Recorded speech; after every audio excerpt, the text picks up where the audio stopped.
Salut à tous, c'est Eldir, j'espère que vous allez bien. On se retrouve aujourd'hui pour l'avant-dernière semaine des phases de qualification de la Draft League de Stratégie Pokémon. Alors de nouveau, cette semaine, on peut tout simplement dire qu'on a déjà les premiers qualifiés. Alors je vous ferai un petit tableau à la fin de la vidéo, tout simplement pour vous résumer qui est déjà qualifié, qui a encore des chances de se qualifier lors de cette dernière semaine. Tout simplement, la dernière semaine, la semaine 7 qui va se jouer plus tard. Je n'ai plus aucune chance de me qualifier, même en meilleur troisième, car j'ai tout simplement fait des résultats catastrophiques ces dernières semaines. Mais pour certains joueurs, ça reste encore un peu compliqué. Et il y en a pas mal qui peuvent encore terminer deuxième ou voire meilleur troisième. En tout cas, cette semaine, nous allons commenter comme d'habitude nos 3 matchs habituels, un match de chaque groupe. Et vous allez voir que on a des petits matchs assez sympas. Certains, ça se voit qu'ils sont un peu plus en mode détente de toute façon, vu qu'ils savent qu'ils ne passeront pas, mais qui ont continué à jouer jusqu'au bout. On va tout de suite commencer avec le premier match entre Genovadrao et Tico. Alors ce sont simplement 2 personnes qui sont dans mon équipe, que je connais bien. Tico qui adore jouer les teams distorsion. Et on peut voir, il a une team distorsion que je trouve, moi, personnellement, très sympa. Avec un Buzzwole Stakataka, Pokémon que j'adore. Cresselia, Slowbro, Porygon 2 et Etran. Alors, franchement, Stakataka, pour moi, c'est tout simplement le meilleur Pokémon qui existe actuellement pour les distorsions. Il peut poser lui-même la distorsion, tout comme il peut être joué, par exemple, un set que je joue très souvent en disto, Choice Band, qui fera d'énormes dégâts avec Gyroball, tout simplement, vu qu'il a une vitesse, mais vraiment totalement pourrie, il fera toujours d'énormes dégâts avec Gyroball. Et il sera capable de one-shot une très large partie du méta. Sachant qu'en plus, il peut tout aussi bien être joué avec le Zen-Move Rock, qui fera lui aussi d'énormes dégâts. Donc en tout cas, on a une équipe très solide de la part de Tico. Buzzwole, Slowbro, 2 Pokémon très solides. Cresselia, pareil, Pokémon ultra solide qui peut poser sans problème la disto, Porygon 2, et un petit Etran. En face, Genovadrao, c'est de nouveau ramené tout simplement avec sa Team Sun. Elle est très comparable à celle qu'on avait la semaine dernière. Si ce n'est pas la même, je serais pas capable de dire, mais elle ressemble énormément. En tout cas avec Torkoal, Entei, Tangros, Volcanion, Zapdos et Mega Gyarados. Alors c'est une team qui peut être très faible. Stakataka par exemple, je pensais à lui. Tout simplement Earthquake détruit Torkoal, détruit Entei, peut-être pas Gyroball, mais Stone Edge peut faire aussi d'énormes dégâts, je pense. Franchement, un Stone Edge doit one-shot quasiment toute l'équipe pour peu qu'ils soient un peu boostés. Donc on va voir comment Genovadrao va gérer ça. Alors Genovadrao qui va tout de suite lead avec son Mega Gyarados. D'ailleurs il ne va pas méga évoluer. Je ne saurais te dire pourquoi. En tout cas, il va décider de se placer avec un sub, et en face, on a Cresselia qui a tout de suite pu poser la Trick Room, mais il va décider de rester avec son Cresselia. Alors là, c'est un peu dangereux de la part de Tico, donc là, il peut toxique, mais Genovadrao décide, lui, de ne pas switch, enfin de ne pas replacer un sub, alors que c'était vraiment la meilleure option, et il décide seulement maintenant de méga évoluer. Alors, je ne sais pas, peut-être qu'il avait peur que l'adversaire ait Dazzling Gleam, peut-être. Je ne sais pas, en tout cas, là, il va faire d'énormes dégâts à plus 3 en attaque. Je pense qu'il a vraiment moyen quasiment de one-shot quasiment tout le monde. Mais là, on peut voir le bulk de Porygon 2 qui a tout simplement suffi à tenir une attaque quand même de Mega Gyarados. C'est absolument pas rien. Là, il décide d'envoyer son Beethoven qui a l'extreme speed. Donc, il va sûrement être joué Band. Là, on voit qu'il est joué Life Orb pour qu'il puisse switch de move. En tout cas, il décide d'envoyer son Torkoal qui va prendre une énorme baffe de la part d'Etran qui doit sûrement être joué modeste, du coup, vu qu'il est joué au niveau de la Trick Room. Et Genovadrao qui va décider de poser les pièges de rock. Alors les pièges de rock, c'est pas vraiment handicapant pour Tico, mais en tout cas, on peut voir qu'il n'a absolument rien pour toucher Porygon 2, de toute façon, il va mourir. Donc ça fait déjà 2 Pokémon pour Tico et 2 Pokémon pour Genovadrao. Le Etran qui fait d'énormes dégâts avec Earth Power, mais il va pouvoir mourir derrière, tout simplement car le Mont Fuji aura tenu. Et là, il va mettre le Stakataka. Alors, qu'est-ce qu'il va faire? Je pense qu'il va faire un Gyroball. Vous pouvez voir, il fait quand même d'énormes dégâts à Tango. qui est quand même un Pokémon qui est assez connu pour son bulk. Et là, on peut voir que c'est un Stakataka qui a eu une drop en défense. Alors là, le Fire Blast qui va faire énormément mal à Tico. Alors là, de toute façon, un Tico, tout ce qu'il a à faire maintenant, c'est replacer une Trick Room et à spam le Stone Edge.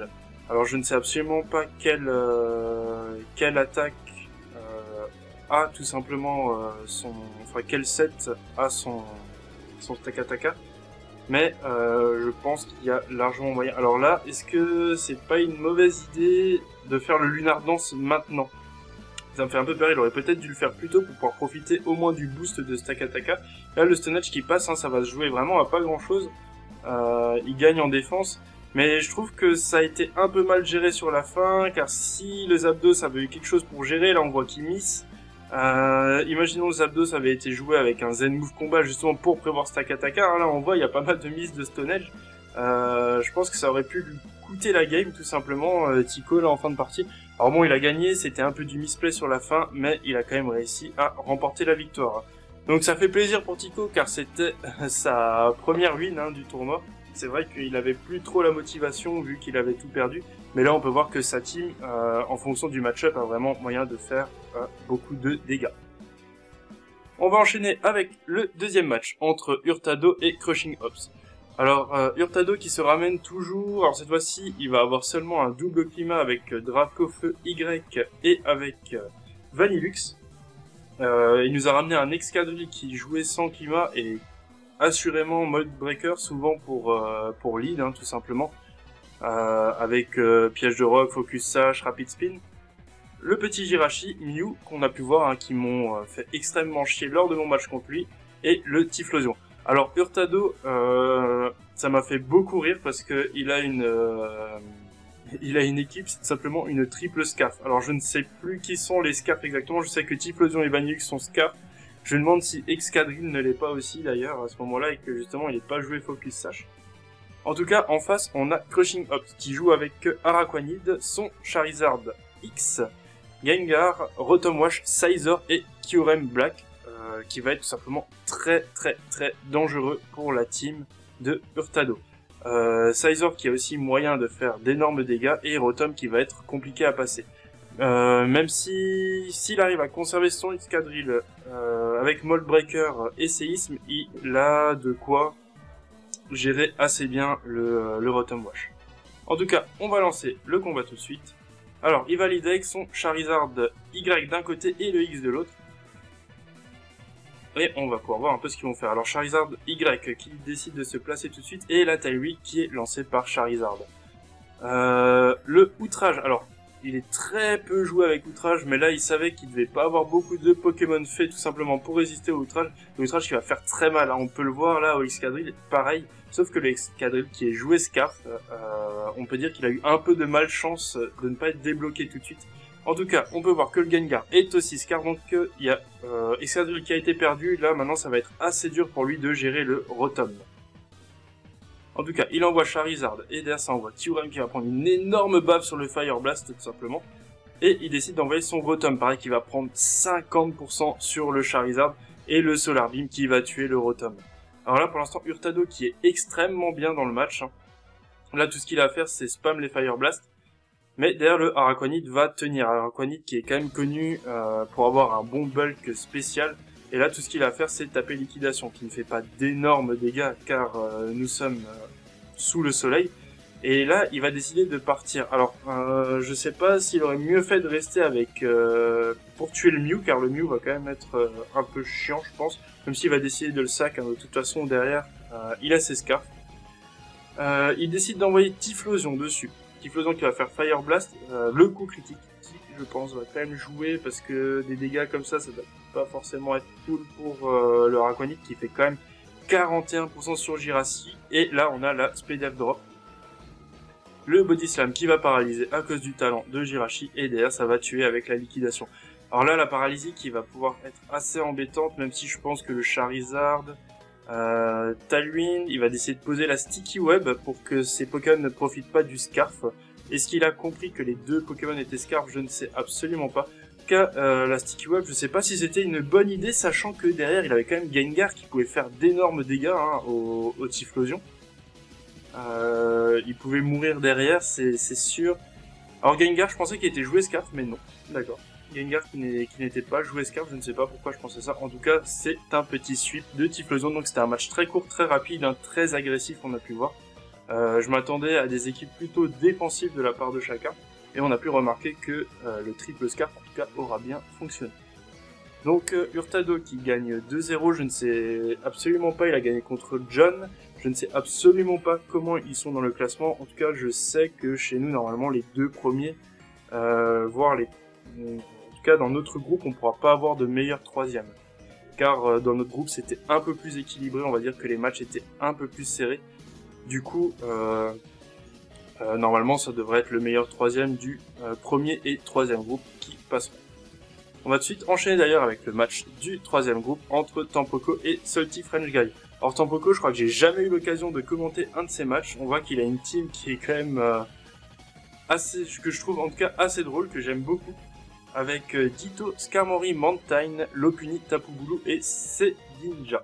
Alors Cedinja qui a un potentiel, je trouve en draft, hein, qui a moyen, tout simplement si l'adversaire ne s'est absolument pas préparé au Cedinja, si les hasards de stacker ont été virés et qu'il n'y a plus personne qui peut poser de toxique, enfin, c'est très situationnel, mais je pense que Cedinja, il a moyen, il a peut-être une petite niche, en tout cas en draft. Mega Lopunny, qui est tout simplement un Pokémon qui a été très peu pris et pourtant qui est un monstre en draft, même si on peut facilement le prévoir, c'est très difficile d'avoir forcément un contre pour tout le monde à Mega Lopunny. Un corps défensif, Skarmory Mountain, qui est plutôt intéressant. Ditto, hein, pareil, qui va de toute façon empêcher n'importe quel Pokémon de se placer de l'équipe adverse, et le Tapu Bulu. En face, on a une équipe composée de Tyranitar, Klefki, Celesteela, Moltres, Swampert et Politon. Alors, Politon Swampert, un classique, tout simplement pour profiter de la reine. Tyranitar, il avait un set un peu particulier, justement prévu pour toute l'équipe, avec la Expert Belt. Donc l'objet qui permet, je crois, au lieu de taper à 1,5 quand c'est super efficace, faire x2. Si je ne dis pas de bêtises. Un Klefki, qui est un des Hazard Stacker par excellence, tout simplement, hein, grâce à son talent prankster. Celesteela et Moltres, deux Pokémon qui peuvent être assez défensifs. Alors on va tout de suite lancer le match. Alors ça va, lead Lopunny et Bretagne sur 20, alors c'est absolument aucune surprise hein, de la part des deux côtés. Il va faire le fake out pour gagner un petit tour de reine qui va plutôt être intéressant, et le power punch qui va lui permettre de se booster. Le Politoed derrière qui va décider de switch et il va prendre le Thunder Punch. Alors Klefki ça lui a pas fait d'énormes dégâts. Je pense que il aurait eu meilleur temps de taper Hive Junkie car il faisait tout simplement, il touchait pas le Swampert hein, derrière. S'il était venu avec son Swampert, ça aurait été assez compliqué. Il s'attendait peut-être à un Celesteela, mais je pense qu'il aurait quand même fait beaucoup plus mal avec Hive Junkie, surtout à +1. Il avait la capacité de faire un kill hein, tout simplement derrière. En tout cas, Celesteela, on va pouvoir voir qu'il va rentrer dans une phase un peu il peut faire un peu ce qu'il veut, hein, Celesteela, ça va être compliqué pour Tampoko de passer Celesteela. Entre le Leech Seed, Toxic, Flamethrower, Protect, ça risque d'être assez compliqué pour Tampoko de le passer. D'ailleurs, je ne vois absolument pas avec quoi est-ce qu'il peut passer son Celesteela, mis à part son Lopunny. En tout cas, le double switch de Salty French Guy sur son Klefki à nouveau. Il décide de switch. Alors, à mon avis, il devait pas avoir Jump Kick, car pour moi, le Klefki, c'est quand même une énorme menace pour cette équipe. Hein. Il a moyen de faire d'énormes choses. Et à ce moment-là, le Lopunny, il a moyen de faire des dégâts. Sauf que Tampoko, je ne sais absolument pas hein, s'il l'avait ou pas, mais en tout cas, il a pas l'air de l'avoir. Le Mantine qui est toxique, ça va être handicapant pareil pour Tampoko hein, à partir de ce moment-là. En tout cas, Celesteela, il a absolument rien pour passer les Celesteela. Là, il va faire son Cedinja bêtement. Le Lopunny qui va faire le Power Punch à nouveau. Lui, tout ce qu'il va faire, c'est Leech Seed, attendre qu'il meure du toxique. Et on va pouvoir voir si le Lopunny à ce moment-là. Donc, il décide de faire Protect. Est-ce qu'il a le Hive Kick? Non, il va essayer de taper Thunder Punch. On a pu le voir avant. Hein. Là, c'est extrêmement bien pris, je trouve, par Salty French Guy. En tout cas, temporisé. Et le Lopunny qui a quand même son High Jump Kick. Et là, il sait qu'il va mourir, il décide donc de switch, car même avec ses quelques PV, il a moyen de faire quelque chose. En tout cas, il décide d'envoyer Tapu Bulu qui va taper le Super Power, faire des bons gros dégâts quand même à 50% à Celesteela, sauf que Celesteela derrière, il va pouvoir tuer avec son Heavy Slam. Et on peut voir qu'effectivement, c'est un Celesteela Spedef. Donc là, Celesteela qui va faire Protect. Ditto qui va envoyer le Leech Seed. Tout ce qu'il a à faire, hein, c'est envoyer son Leech Seed. De toute façon, Ditto va être bloqué dessus. Il va perdre quelques PV, là il peut bouger. Envoyer son Moltres. Alors Moltres qui fait quand même, en fonction de sa répart, qui a moyen de faire très mal à l'équipe adverse. Hein. Là, on a vu tout ce qu'il a à faire, c'est envoyer Mantine. Le Mantine qui fait le Hidden Power, donc ça à mon avis c'était le PC électrique qui était prévu pour les deux Pokémon. Quand il décide d'envoyer son Ditto. Ditto qui va sûrement taper Hidden Power aussi, et qui décide de taper Hurricane qui va miss. Alors, c'est dommage car ça aurait pu enlever le Swampert. Après, est-ce que le Swampert est vraiment utile dans cette partie-là maintenant? Je ne pense pas, hein, tout simplement car Ditto peut calquer le Swampert et il a moyen de faire quand même assez mal à la team. En tout cas, on va pouvoir voir là le Tyranitar, donc qui est joué Fire Blast. Je crois qu'il a été joué totalement spécial en tout cas. Et le High Jump Kick qui va rater. Alors là, Rodrigue n'aura pas eu beaucoup de chance, même si la game était pliée, on peut voir hein, qu'il n'aura pas eu beaucoup de chance tout le long de la partie. En tout cas, il va copier le Vroom Vroom qui n'aura pas encore méga évolué. Et c'est Salty French Guy qui va remporter la partie. Alors on a pu voir, hein, tout simplement, 3 matchs assez sympas. J'ai essayé de prendre des matchs qui changeaient un peu de d'habitude, un peu moins compétitifs, même si vous avez souvent vu les mêmes personnes. C'est vrai qu'en général, j'essaye de vous prendre des matchs pas trop longs, qui bougent un peu, et parfois avec des sets un peu originaux, tout simplement pour que vous puissiez voir à peu près à quoi ressemble une draft. En tout cas, je vous retrouve la semaine prochaine, je vous fais un petit récap du classement juste après. Sur ce, je vous dis tchuss!